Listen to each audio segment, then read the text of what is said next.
Rev it up and welcome to Cars Yeah, show number 1142. Always park with leaving in mind. This is Cars Yeah, where you'll enjoy interviews with inspiring automotive enthusiasts. Mark Green is here to provide you with a fuel injection of automotive inspiration.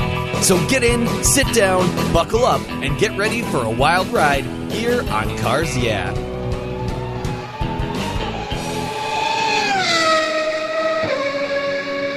Hello, automotive enthusiasts. I'm revved up and so excited to introduce today's very special guest, Dennis Savage. Hey, Dennis, are you buckled up and ready for a fun ride? Well, I have a loose flowing chair to give me room to move around if I need to. I got a headset on with a mic and I'm ready to go. All right. I love it when my guests come prepared. That is very cool. Dennis Savage is the producer of the YouTube channel Bring 'em Back to Life. He spends his time traveling around the country, interviewing salvage yard owners, creating what he calls memory candy through the old cars and trucks he finds and their caretakers. Dennis was raised riding in Model Ts, Model As, homemade doodlebugs, we'll have to ask him about those, touring cars including a Pierce Arrow and his grandpa's 1934 Rolls Royce. He and his fiancé Renee eloped in a 57 Chevy they named the Blue Angel, and that started a 50-year love affair with Tri-5 Chevrolets. Dennis loves the challenge of getting old cars running again and then making them go and stop. So Dennis, I've told our listeners just a little bit about you. Would you take a brief moment and share a little bit more about the fun you're having in your career and your passion for automobiles? Well, the fun is walking through salvage yards, doing things that I've done all my life to find pieces and parts for my classic Chevys. But now I walk through, instead of a 9/16 and a half inch wrench, I walk through with a camera and a mic. It's very, very cool what you're doing. You know, I love it when people are sharing history and preserving it in a case. And that's really what you're doing, right? I am trying to help avoid good restorable classics and antiques from going into crushers when somebody might be looking for them. Wonderful, wonderful. You know, we're recording this show on a Monday. I just came back from the Ironstone Concours down in Murphy's, California, and there were over 410 cars at this show. All different kinds of cars. Cars as old as a 1911 race car. I rode in a 1912 Packard race car. Muscle cars, American cars, classic, Europeans. And, you know, when you go to car shows like this, you realize these are cars that have been saved and preserved. And what you're doing is oh so important because you're right. So many of these things end up being crushed and destroyed or never preserved again or restored again, or even parts taken off to be used to preserve other cars. What kind of started you on this passion that you've got here for these old cars? Well, I had been involved in a television show for a number of years. I have a degree in communications, radio and television. And I had a television show. We were all volunteers, and I traveled around the New England area getting stories, testimonies, high-quality music from people that I trusted that would represent their skills and talents. And the volunteers, we all were friends, and we were kind of like a family, and then some of us started getting sick. And my editor's wife died of cancer, and then one of my producers got cancer and died, and one thing led to another, and so many of them died that there wasn't enough left to keep us going. So my wife and I said, we've got to stop. We can't fund this all by ourselves. And I was kind of discouraged. And I said, well, I'll just go back to working on my classics. My wife and I have a barn full of 56 Chevys. And I'll watch NASCAR racing because I have a racing history as well. You know, my dad, my son raced. And one day I sat down to watch the NASCAR race on a Sunday afternoon, and I picked up a magazine that I subscribed to called Cars and Parts magazine. And I realized as I opened it, every month when the magazine came, I opened up to the last page to look at what they called the Junkyard Roundup. And it's like it sucked me in every time. So that day when I sat down, I said, what is it about this that pulls me in? You know, I'm a Christian and I pray and I hear God sometimes, and he's kind of whispered in a voice, I'm giving you a TV show. Get going. This is great. And I realized, oh, wow. And I walked away from the television. I came in here, sat down at this computer, and I typed out a complete plot development from start to finish. And I said, wow, I just missed the whole race. But when I was done, I said, now what do I do with it? And I said, oh, the magazine. I went back in and I got the Cars and Parts. I came out, I'm flipping through. I said, who's the editor of this thing anyway? It was Greg Rager. So I said, he ought to know what just happened to me. So I sent the whole thing to him, and I said, Greg, what do you think? The next morning, Monday morning at 8:30, he sent an email back. He says, Dennis, you and I must have the same 10W30 in our blood. Go for it. Go for it. I'll help you any way I can. And he did. Wow. He invited me and my wife to his office in Florida. We had a meeting with him. He watched some of my videos, and he gave me good constructive criticism. And then he said, now you go home and you copyright this. This is good stuff. I know the industry. Somebody will steal it from you. Yes. I did what he said. And then I found a little group that was gathering to have a film festival and produce videos in southern New England. I joined them. I told them what I was wanting to accomplish. They welcomed me in. They helped me. I created a pilot and started showing it around to some film festivals. And people laughed. They enjoyed it. They thought it was fun and funny. And I said, okay, I got something here. I'll just keep going. Wow. This is an incredible story, and I love stories like this because it's what Cars Yeah is all about, inspiring automotive enthusiasts. And Dennis is an inspiring automotive enthusiast who took his passion and figured out a way to create a life and business around it, a career, and enlighten people and share what he loved with other people. So my golden nugget from that quick little story, Dennis, is listen to those little voices that come to you. Follow their guidance wherever they're coming from. Because you know what? They're almost, I won't even say almost, they are always right. They are always right. Well, as we continue on your journey, I would like for you to share a success quote or a mantra. This is some kind of saying that has formed your success and helped you move along. It's a nice way to get the inspirational tires turning here on Cars Yeah. So Dennis, take the wheel. My mantra, that was a while. I had to figure out where I was going to get that, but it finally dawned on me. Always park with leaving in mind. Now elaborate on that a little bit, because that is the first time I've ever heard that one. Well, you may not have seen a movie that was a hit a number of years ago based on Clyde Barrows and his girlfriend Bonnie. Oh, those two characters. Okay, yeah. He used to steal Fords with V8s because he could outdrive everybody, and he always had to park knowing he may leave with problems behind him, and he wanted to get away in a hurry. But it makes sense. If you always park with leaving in mind, you park on a beautiful Sunday afternoon, you come out in the dark, you got to back up into a place you don't know where you are. You're going to run over a cone or a light post or something that you didn't see. Now, always park so you can leave and see where you're going. I'm smiling because I do that quite often. I'll often back into a spot so when I come out at night, I can pull out forward. I don't have to back up or worry. I'm always looking what's around me so I don't accidentally back into something because my listeners know I'm so picky about cars. But that's a great mantra. That's the first time that's been shared here, and I'm surprised. But something that I think a lot of our listeners will take to heart next time they go and park their car somewhere. Hopefully they're not robbing a bank when they do that. Don't rob banks. That's a bad thing. But at any rate, yeah, that's a great one. Well, let's go back in time because you have a family history of cars. So no doubt this blood that runs through your veins is the motor oil, I should say, has been a part of you for your whole life. But is there a pivotal moment in your life when you knew that you were going to be a car guy for sure? I would have to say it was when my mom and dad had moved away, leaving me a college student at the University of Connecticut. And knowing they weren't coming home, and I had two uncles who were professional mechanics and I wasn't. And I kind of realized I had a 57 Chevy and I was on my own, but I had two uncles.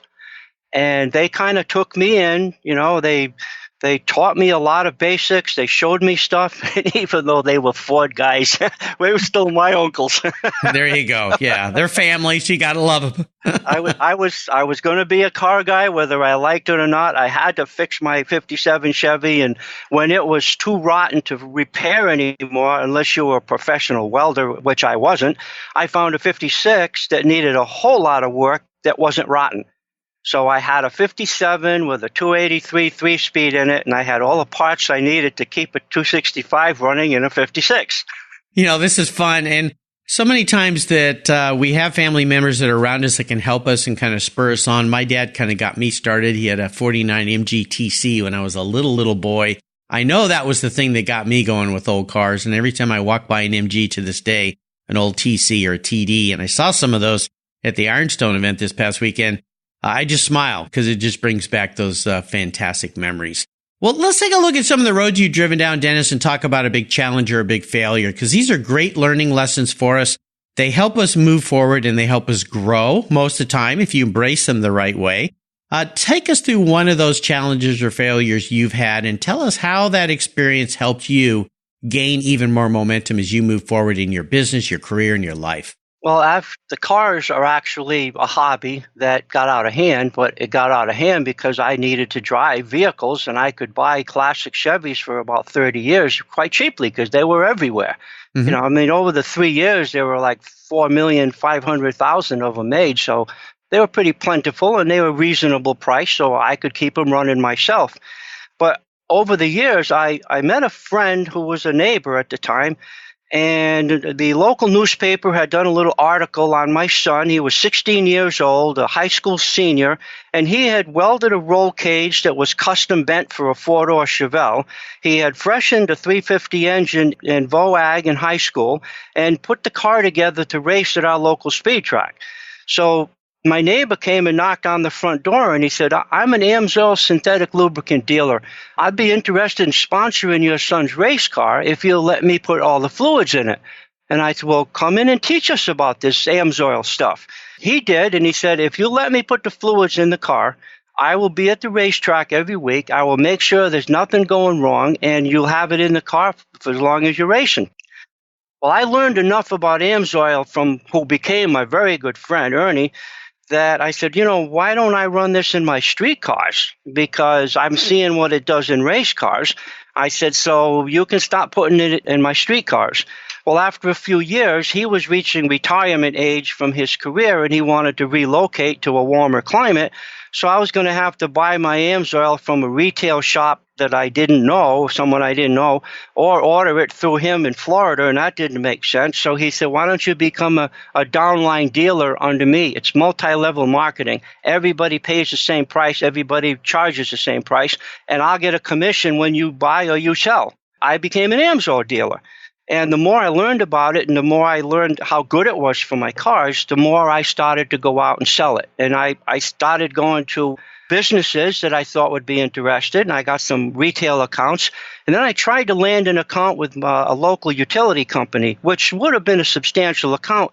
So I said, well, let me do an oil and filter change on one of your trucks. And you monitor that truck, and you tell me the results you get. Well, it was all over and done. He was really happy with it, but he was just a supervisor in the maintenance shop. Couldn't reach management. So I had to find another way to reach management. Well, AMSOIL is actually more friendly for the environment than petroleum.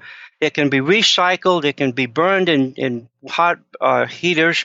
It can do anything that petroleum does, but it's made from actual polyalpha olefin, which is from plants. So based on the fact that it's more environmentally friendly, I started going to meetings of environmentalists and sharing my story and what it did.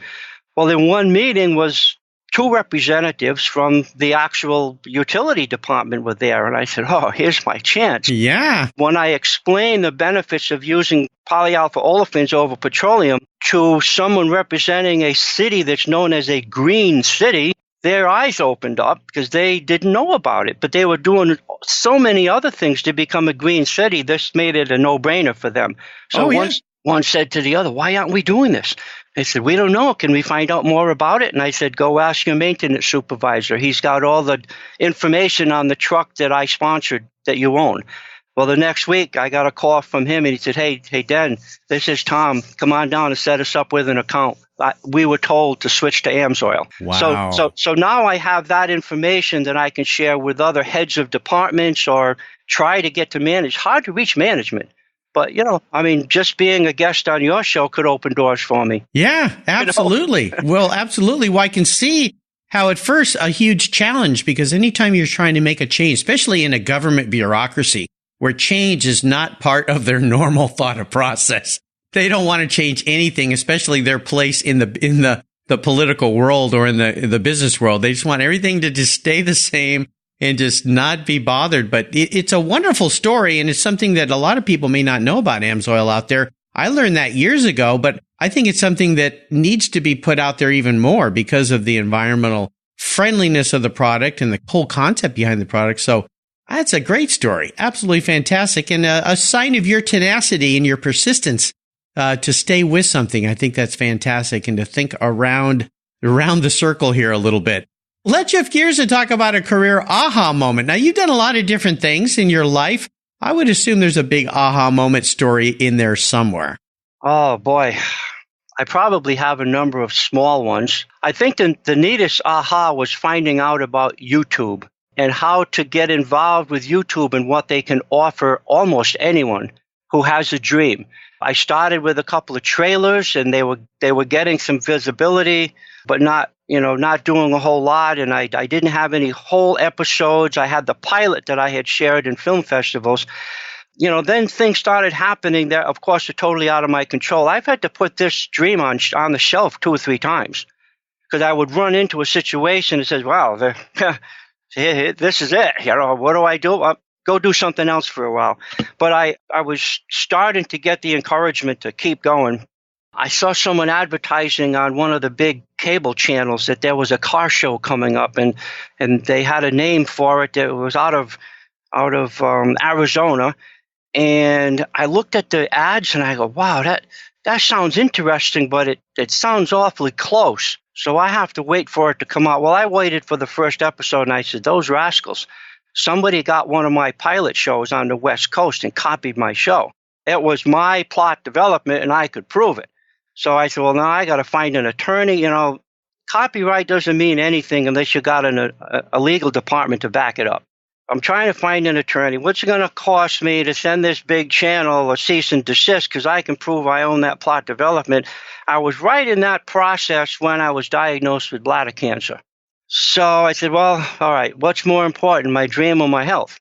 Realistic, I got a wife, I got kids, I got grandkids, put the show on the shelf, get through this cancer thing. So I was kind of really discouraged, of course, and it's a little scary when somebody tells you got cancer. My wife is a nurse, and she was going to a conference down in Baltimore. And she said, you're an EMT, you talk to anybody. She said, why don't you come with me to the conference? I got something I can give you to do, an assignment. You can go out and get information for me. And she said, I'll feel better if you're with me. So I said, all right, let's go to Baltimore. So she was driving the leg of the trip going down into Maryland, and there was a standard commercial billboard on the side of the road. It said, thousands of men will die this year from stubbornness. I wonder what that means. Well, I wrote down the address. So when we got to the motel, I went to that website and I go, that makes sense. That's why everybody always picks on men for being stubborn. It's because, something goes wrong. You got a little spot of blood here or a little pain there. And, I'll be okay. I'll be okay. Next thing you know, you're getting brought into the emergency department. You're a dead man walking because you didn't get help fast. You didn't find out what's going on. Let's get this under control. So I looked at that and I said, I'm not stubborn. I got help immediately. I'm going to make it. I'm going to be fine, and I'm going to document my journey. So I went to the doctors, the nurses, the hospital. I went the whole chain. I got everybody to sign waivers. I said, look, I'm a professional video producer. I have a TV show. I want to document my journey so that I can put it on the internet and men can see, don't be an idiot. Get help fast and live. Don't be stubborn. So right. I named my documentary, I Am Not Stubborn. And I put a nice little trailer out there. I haven't finished the documentary because right now my TV show about cars is more important, and it costs money to do editing. So, but I have all the documentation, first person, real time, what it's like to be diagnosed with and go through and survive cancer of the bladder. Wow. Well, what a wonderful story to share with us, a very personal story, obviously, and I am so happy that you are doing well today. Your story brings up a great guest I had here on Cars Yeah, Debbie Baker, who is the president of a huge car show in California called Cruising for a Cure. They have over 3,500 cars that show up, and her whole thing is to promote men's awareness of prostate cancer. There's another cancer that men tend to ignore. They tend to not want to think about, and it's so easy to catch early. And her pre-screening that occurs at her car show for men has caught hundreds and hundreds of men who didn't even know that they were in line for a very rude awakening. very early enough to save them. I mean, she saved hundreds of lives. So I really appreciate you sharing that wonderful story with us today. Yeah, us guys, we tend to just ignore this kind of stuff, and it's just stupid. It really is stupid. We need to wake up, because you catch this stuff early and you can beat it, and life's too precious. So, listen to Dennis's story and don't be stubborn, for goodness sake. Well, let's talk about your first really special car. I have a feeling I know what this might be, but maybe you could talk about that and share a little memory you have about that vehicle. Well, of course, that would have to be the one you mentioned early in the show, the one I called the Blue Angel.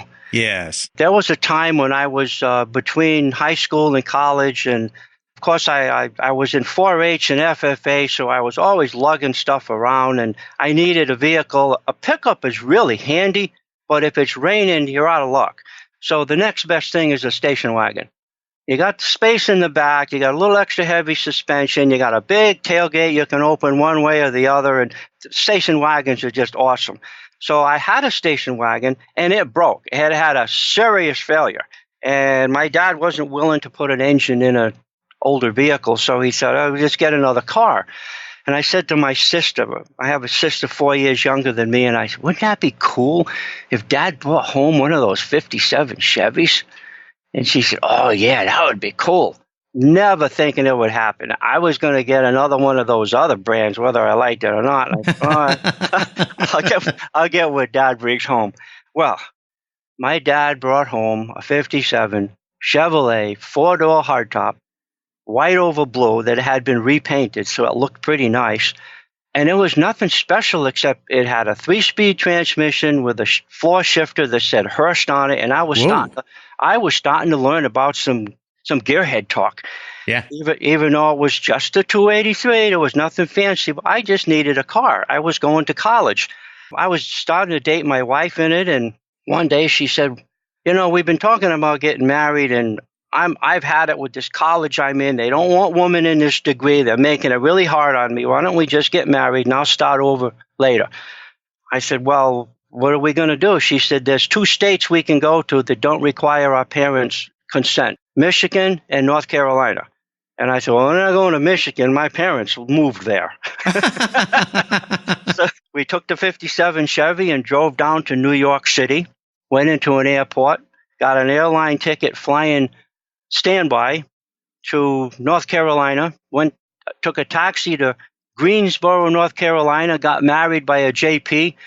On Monday morning, took the taxi back to the local airport, flew back to New York City, got in the Blue Angel. I took her back to college, and I said, "Well, go do all your paperwork. I'll pick you up next weekend." And I went back to Yukon. So our first week of marriage was in 2 separate states. Oh, gosh. But the 57 Chevy, the Blue Angel, was our ticket out of Connecticut to get married. We just loved that car. It was part of our life. In fact, when my dad brought it home, she and I were cleaning the whole car out, polishing everything, took the carpets out of it, to vacuum the floor. It was a wedding band under the carpet. No way. That was my wife's first ring. Oh, my. I tell you, the stories just keep getting better with you, Dennis. And Dennis, I'm going to ask you something here. I hope you don't mind, but we're doing this in Skype, so I can see Dennis. Dennis isn't really exactly a 20 or 30-year-old. How old are you today, Dennis? Well, I mentioned earlier when I was talking to you, my birthday is September 17th. That was Monday.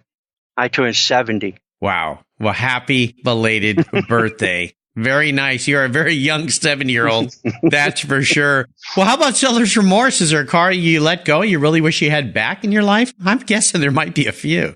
Actually, I saved almost all of them. Oh, yeah. That's why my wife and I have a barn full. A barn full. There were a couple that I fought to hold on to, but just had nowhere to put them at the time. Yeah. I knew this was going to happen, but we were a young teenage married couple. We started having our 3 kids, right away, and I didn't find a career that really suited me for a few years. It was kind of tough getting going, and I wasn't a mechanic. I couldn't just go to the garage and get a job. I could change a starter if my uncle told me where to put the wires back. I still can't put all 8-cylinder wires in the distributor right and start the car the first time. but I try, and I have. But there was a time when I knew they were going to be worth money. I had a 56 two-door hardtop Bel Air that I got very, very reasonably, had a 265 in it, a pretty decent car, had nowhere. The landlord said, get that out of the yard or I'm calling the police. It's one of those situations. I had nowhere to put it, so I took it to the salvage yard. Yeah. I had my own grandfather's 55 Studebaker President two-door with a Continental V8 in it that I inherited. Ooh. I had nowhere to put that. That went to the salvage yard. It's like, I get upset, but I said, no, I saved 40. I can't complain about the 2 or 3 I lost.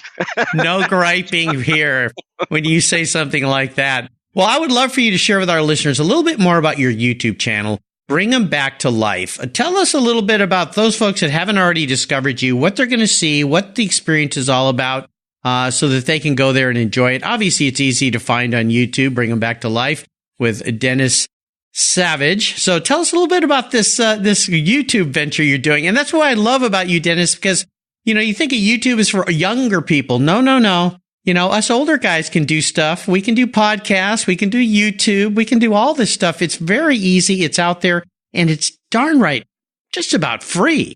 That's right. It's not only is it almost free. I've been on it for a long time, actually. And, they try to encourage everybody that's part of them.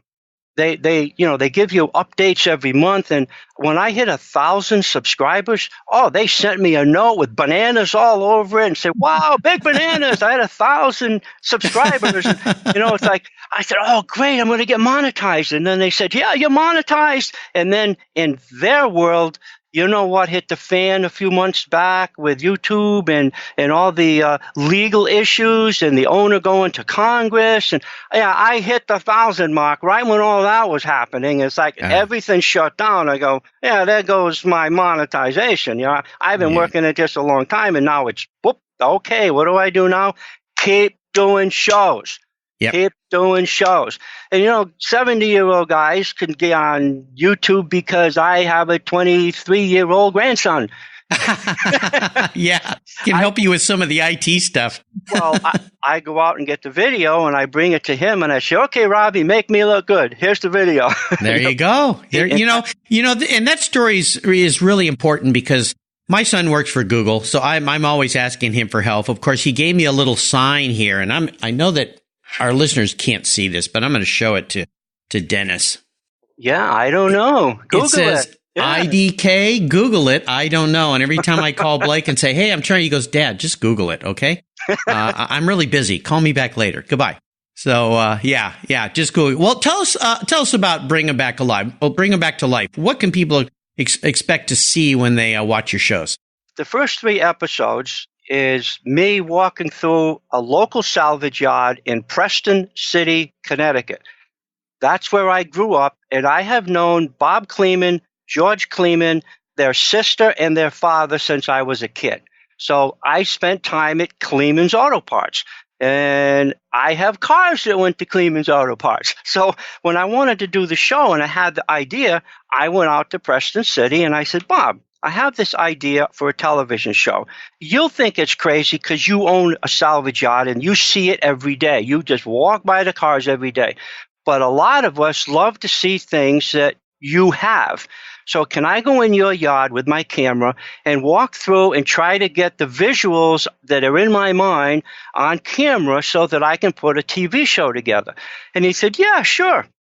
He said, the only thing I ask is you stop in my office and tell me when you're coming and go in and come back and tell me you're out. So your car doesn't fall on your head and we never find you again. Whatever. So that was the parameters I had because we've known each other a long time. So based on that, I started putting the idea together and like, okay, what's this car? I know it's a 30, so I better get my books. I got lots of books because I don't know all the cars from the 20s and 30s. I was born in 48. It's like I have to study those. I have to look at the pictures. I go, okay, now I got that one, and then I go in and I do a little audio on it. So the first 3 episodes involves mostly Kleeman's Auto Parts and a 57 Chevy that I found in a salvage yard that was from your part of the country. It came from Oakland, California, and was driven cross country and wound up being in a front end crunch that wasn't too serious, but got hooked off the road. The owner didn't go claim it for some reason, and it got towed to a salvage yard. A friend told me it was there. I went and found it. The owner said, yeah, go ahead up the hill. It's up at the top on the left. So I walked by. I must have gone by 50 Mopars with Hemis in them to get up to that 57 Chevy. Because this guy was a Hemi guy. He loved his Mopar. But he had that 57 Chevy, so I went up and I found it, and I'm looking at it. It looked pretty sad. The windows broken, bat marks, rock marks. The kids had vandalized it when it was in the yard, in the pen. So I'm looking at the car saying, I'm missing something. What am I not seeing about this car? My emotions were all skewed because it looked like a piece of junk, yet my head is saying, no, it's not a piece of junk. Look closer. Well, I realized that the little back window was broken and hanging down on the quarter panel. So I went over and I picked it up, and it said, Classic Chevrolet Club of California. A little sticker was holding the glass together. So I said, oh, I'm not seeing any rat holes. That's what's missing. So I reached under the rocker panel, and I felt the whole inner rocker was there. Then I reached in further and drew my fingers across the frame. There's no seam. This is a California car. So I opened the door, and sure enough, VC570 for Oakland. This is a restorable car. I don't care how bad it's damaged. I walked around, lifted the hood. Nothing missing. Radiator, 283, everything was there. I went back and looked at the odometer. I said, 50. No, 60,000. This car hasn't even been up to the 100,000 mark yet. I'm taking this baby home. I walked all the way back down, and I walked over to the guy, and I said, that's a restorable car. He goes, yeah, I know, but who wants a four-door? I said, I do. I said, I tell you what, I'll buy the car from you if you'll give me a bill of sale from your dealer side, not your salvage yard. Because if I take that home, I'm going to get it registered. He said, yeah, I can do that. So I said, well, what do you have to get for it? And he told me. I said, we can work on that. I said, I'll give you what you're asking, but I got to go home and get a trailer and come back during the week. He said, where do you live? Now, this was across the border in Rhode Island. So I said, well, I live across the border in Connecticut, about 15 miles. He goes, you live anywhere near that restaurant in Plainfield? I go, yeah, I live on the road down the street from there. He said, I'm taking my wife there for supper. He said, buy the car, I'll follow you home, drop it in your yard. Nice. That's how I got the 57 Chevy that's on episode 1, 2, and 3. Is the one I found in a salvage yard, and Bobby Kleeman helped me capture that memory of it coming out on a fork truck. He did it for me on a Saturday afternoon after work, so I could recapture that image I had of the guy in Rhode Island bringing it on his fork truck and setting it on his rollback. Yeah. Bobby Kleeman did that for me. So that image I had to recapture, but everything else is true about that car. And it's now a registered driving car. Very nice. Well, I'd encourage listeners, go to YouTube. It's simple to find. Bring them back to life. You're going to find all sorts of very cool shows. Very much fun. You can tell by now Dennis is a great guy to hang with. So I encourage you to check out his YouTube page. I'll make sure I put a link on Dennis's show notes page here on the Cars Yeah website. All right, Dennis, here's a very introspective question for you. If you woke up tomorrow and you were a car, what would Dennis be and why? Oh, I would have to be what would be called the ultimate station wagon. Okay. And what the ultimate station wagon? Now, can you give us a little more detail on what the ultimate station wagon is? It would be the one that would always work. Okay. The big 6-cylinder. A V8 is great. They make a lot of power you don't always need. You need dependability in a dependable vehicle. The ultimate station wagon would have a solid, strong 6-cylinder, a 3-speed transmission with overdrive. You would have a posi-traction rear end, because with that combination, you can go up and over almost anything. A trailer hitch to have emergency supplies behind you. You can build a station wagon into a lot of neat stuff, and have the hauling capacity to keep things dry when it's raining, warm when it's cold. That I would be an ultimate station wagon. There you go. Very nicely said. Well, Dennis, up next is the last lap. But before we put the pedal to the metal, let's say thank you to today's Cars Yeah sponsors. Do you know the best way to protect your vehicle, both the exterior and the interior, is with a car cover? I've been using Covercraft car covers since 1975. That's right. 1975. It's a fast, easy, and inexpensive way to keep your vehicle looking new. Covercraft has been manufacturing premium quality exterior and interior covers for over 50 years with a stellar reputation for durability and design. They're the world's largest manufacturer of custom patterned vehicle covers that are crafted to fit over 80,000 patterns and growing. They are the only cover I'll put on my vehicles. You can choose from a wide variety of fabrics, styles, colors, and more. From full cover designs for factory to custom-made vehicles, plus convertible top covers, trucks, truck cab coolers, motorcycles, scooters, ATVs, trailers, campers, personal watercraft, and a wide variety of custom features.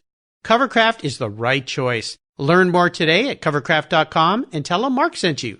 That's covercraft.com. What's every automotive enthusiast's dream? To design and build that perfect garage.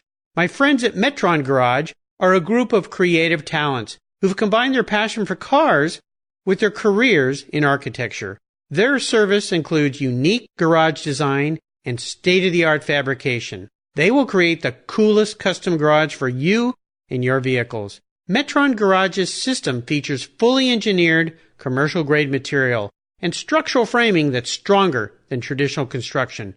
Their designs are pre-engineered to meet your building codes for fast, bolt-together construction. With over 25 years of experience, you'll see a 3D rendering to visualize your custom garage, and the final structure will fulfill all your storage needs. Contact Metron Garage today and begin realizing your dream garage. Go to metrongarage.com. That's metrongarage.com. Garage is built for discerning enthusiasts. Where it's not just a garage, it's where your dream garage comes true. All right, Dennis, we're back and we're entering what I call the last lap. I'm going to fire off a series of questions and ask you to give our listeners some very quick blips of the station wagon throttle. So here we go. Well, what's the best automotive advice you've ever received? I would have to say using 100% synthetic lubricants in every part of your drivetrain. There you go. There you go. Always a salesman, but always adding a benefit to the comments. Would you share one of your personal habits you believe has contributed to your many successes over the years? Just trying to be consistent. You said it earlier, and this is an important thing, and it's something I've learned with my podcast. I mean, you're guest number 1,142. When you're getting into something, you have to just keep doing it. Keep moving, keep producing, just stick with it. Just stick with it. And good things will come, I promise you.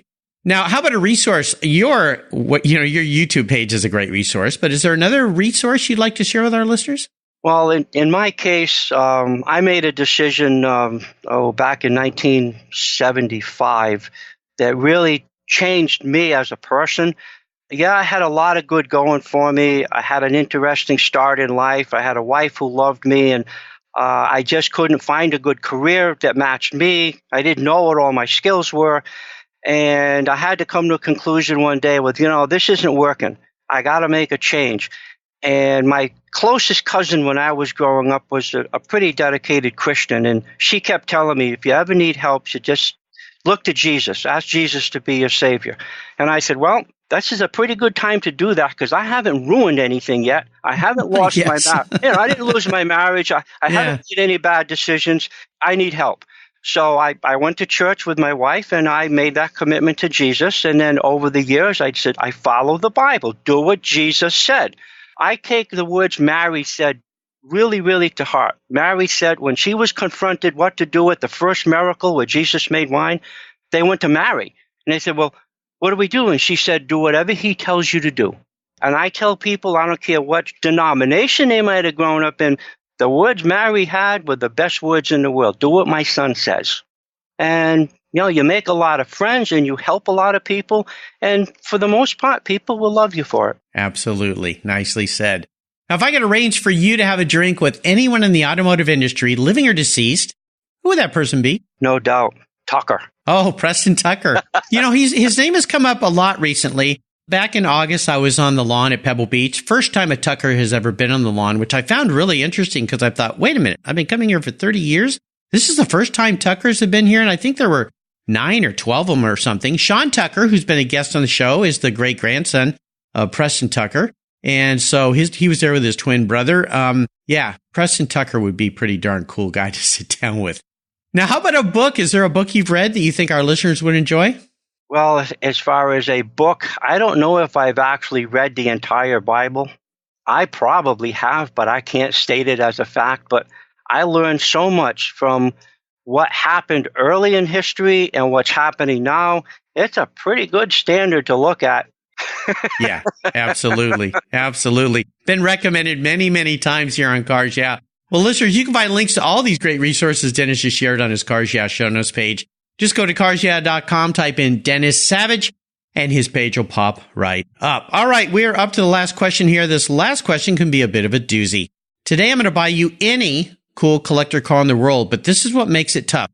It's the only cool collector car you can have. That's right. You got to get rid of all your cars and you can only have one, but you have to drive it. You can't sell it to buy back all your old cars with. I want you to just have one and really enjoy it. I know that's hard for you, Dennis, but let's just pretend today you can only have one in that barn of yours. What's it going to be?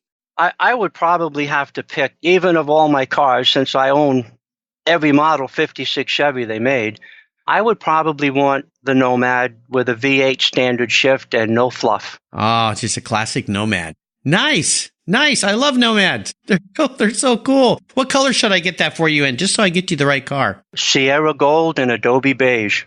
Oh, nice. Yeah, that's really close to your little hot rod. Well, a little bit. My orange crush.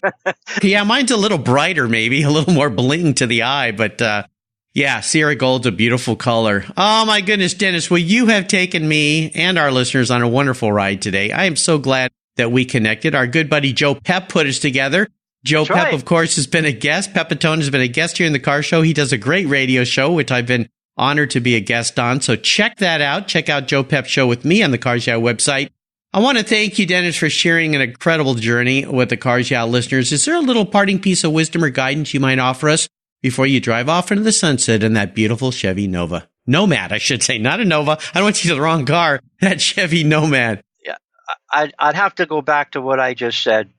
Give and it will be given unto you. Seek and you shall find. Treat others as you would have them treat you. Jesus meant what he said. The golden rule always wins. Now, what's the best way for our listeners to learn more about you and your YouTube channel? Well, go to the YouTube channel, watch it, send me comments, just be polite. I know I don't know every car, and I don't hit them all right the first time. And, I'm working on a 56 Chevy convertible now that I bought years ago just because I felt bad for it. And I realized that sometime in 1980, the last registered owner probably skidded on the road in snow. Because in 1980, a 56 Chevy wasn't worth a whole lot. And it went into the guardrails pretty hard, really wrinkled up the passenger side, but it was all below the belt line. And it had a 265 power pack with a 3-speed overdrive in a convertible.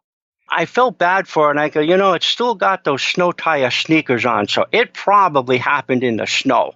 Yeah, good detective work there. It's been a challenge, and my partner, Johnny Cannonball Baker, is a really good body man. He was taught by an old school guy, and he said, yeah, I can fix that. It's going to take some time, but I can fix it. I said, if you let me videotape you fixing this car, you'll be on my show. And our friendship started, and no, we don't have a fancy shop. We have a garage, but we have tools and we have knowledge, and we're saving an antique car that won't be tremendously valuable, but it will have some value because it'll run, it'll drive, it'll be straight, and it's a 56 Chevy convertible with a kind of a rare drivetrain. Nice. Well, Dennis, you're the real deal, my friend. Thank you for being so generous today with your time and expertise. I encourage our listeners to check out Bring 'Em Back to Life on YouTube. I think you're going to find Dennis is just a down-to-heart, good old-fashioned, genuine human being.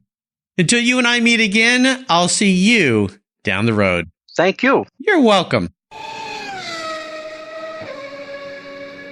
You take care of your cars, but who takes care of your investments? Tune-ups aren't just for engines. Updating your financial plan is important too. Your GPS may take you from A to B, but it won't help you on the road to financial freedom. For that, you need a good co-pilot and a very trusted advisor. Chris Kimball, CFP, is just the man for the job. He'll guide you down that road without driving you crazy. For over 25 years, Chris has helped people just like you and me with their financial planning and investments. With a master's degree in financial services, he is eminently qualified, and he's a car guy too. Learn more at chrisvkimball.com or call 866-ON-A-PLAN.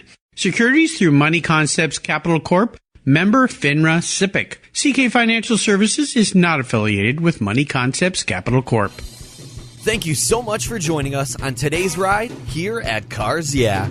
Drive on over to carsyeah.com to find show notes and inspiring automotive fun. Download your free copy of Filler Up, a fun book filled with gorgeous photographs of fuel filler fun, including quotes from more inspiring automotive enthusiasts. Download your copy today, and we'll see you next time on Cars Yeah.